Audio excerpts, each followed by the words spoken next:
আজকের ভার্সেসটা হচ্ছে পাস্ট টেন্সের উপরে। ঠিক আছে, কথা বেশি বাড়াবো না। আজকে একটা এমন শখ দিয়েছি, আমার কথাও বেশি বলতে লাগবে না, চট করে বুঝে নিতে পারবে। হ্যাঁ, শখটা একটু বুঝতে একটু সময় দিবা, আর শখটা পারলে খাতায় তুলে নিবা। অবসর সময় তোমরা দেখে ভালো করে বুঝে নিতে পারবা। ঠিক আছে,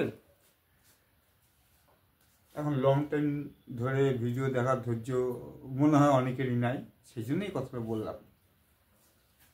verb change, past tense, active, passive, tense, active tense দিয়ে দেওয়া আছে পাস্ট টেন্স উপরে। যে কোনো ভার্ব দিয়ে তো বোঝানো যায়, আমি ডু ভার্ব দিয়ে বোঝাচ্ছি, সুবিধা হয়। ডুয়ের পার্সন ডিড, এটা হচ্ছে past indefinite, past continuous, past perfect. কর্মের এক বচন, প্যাসিভ ভয়েস যখন করতে যাওয়া দেখতে লাগবে অ্যাক্টিভ ভয়েসে কর্ম কোন বচনে আছে। যদি কর্মের এক বচন থাকে এই ঘর, কর্মের বহুবচন থাকবে এই ঘর। আমি উদাহরণ দিয়ে পরে বোঝাই দিচ্ছি, এখানে দেওয়া আছে। ডি থাকলে ওয়াজ ডান, বহুবচনে ওয়াজ ডান। হ্যাঁ, ওয়াজ বা ওয়ার্ড দিয়ে যদি শুরু হয় সে যাই থাকুক, এখানে এক বচনে ওয়াজ বিং, আর ভার্বের পাসওয়ার্ড তো বলবেই, যেমন ডু, ডু ডিড ডান, ডানটা বলবে, ওয়াশিং দিয়েটা বলবেই, আর বললাম না, ওয়াজ বিং ডান। হ্যাড থাকলে কী হবে, শুধু হ্যাডের জন্য হ্যাড বিন, এক বচনও যা, বহুবচনও তাই হ্যাড বিন। এই হলো এক্সাম্পল দিয়ে বোঝাচ্ছি। এটা হচ্ছে তোমার পাস্ট ইনডিফিনিটের, এটা পাস্ট কন্টিনিউয়াস, এটা পাস্ট পারফেক্ট। দেখে নাও।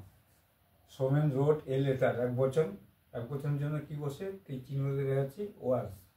আর ভার্বের পাস্ট রিটেন, আর নামের আগে বাই তো বলবেই, জানো এটা একই জিনিস। এই লেটার ছিল 5 লেটার্স, বহুবচনে কী হবে, ছিল ওয়াজ, আর বহুবচনে ওয়ার। বাকি সব একই, কিন্তু ভার্সনটা কিন্তু বলতে গেলে খাটনি খুবই কম, শুধু ফরমেশনটা অর্থাৎ পদ্ধতিটা ভালো করে বুঝিয়ে নিতে হবে তোমাদের।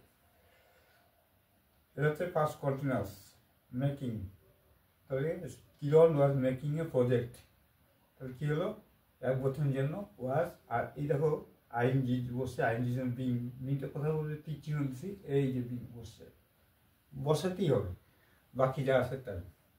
কিরণ ওয়াজ মেকিং, এখানে ছিল এ প্রজেক্ট, এখানে সাম প্রসেস, বহুবচন, তীর চিহ্ন দিয়ে দিয়েছে, দেখো ওয়ার, এই যে ওয়াজ ছিল, এই যে ওয়ার, একদম সুন্দর চিত্র দিয়েছে। এটা কোনোখানে হয়তো পাবো না, বই আছে কিনা আমি তাও বলতে পারবো না, আমার যেটা চিন্তায় আসছে আমি সেইভাবে দিচ্ছি, যাতে তোমাদের খুবই সুবিধা এবং খুব শর্ট টাইমে।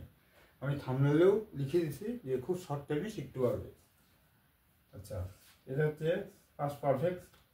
পাস্ট পারফেক্ট কী হয়, এক বচন থাক, বহুবচন থাক, দেখবা এই হ্যাড আছে, Sourav had decorated this stage, Sourav এই মঞ্চটা তৈরি করেছিল।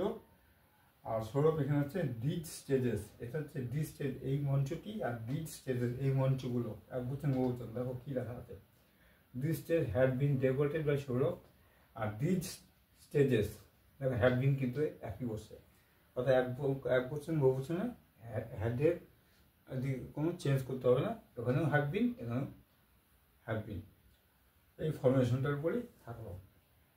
তো একদিন একটু দেখে নাও ভালো করে, সবটা খাতা তুলে নিবা, আশা করি বুঝেও গেছো, বলতে লাগবে না।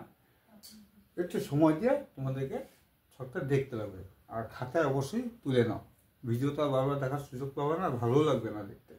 এর পরের দিনকে দিব হচ্ছে ফিউচার টেন্সের উপরে ভয়েস চেঞ্জ, তারপরে দিব হচ্ছে প্রশ্নবোধক ভয়েস চেঞ্জ কী করে করতে হয়, তারপরে হচ্ছে আদেশ উপদেশমূলক ভয়েস চেঞ্জ কী করে করতে হয়। ঠিক আছে, আজকে মোটামুটি এইটুকুই, আশা করি অনেকটাই বুঝে গেছো।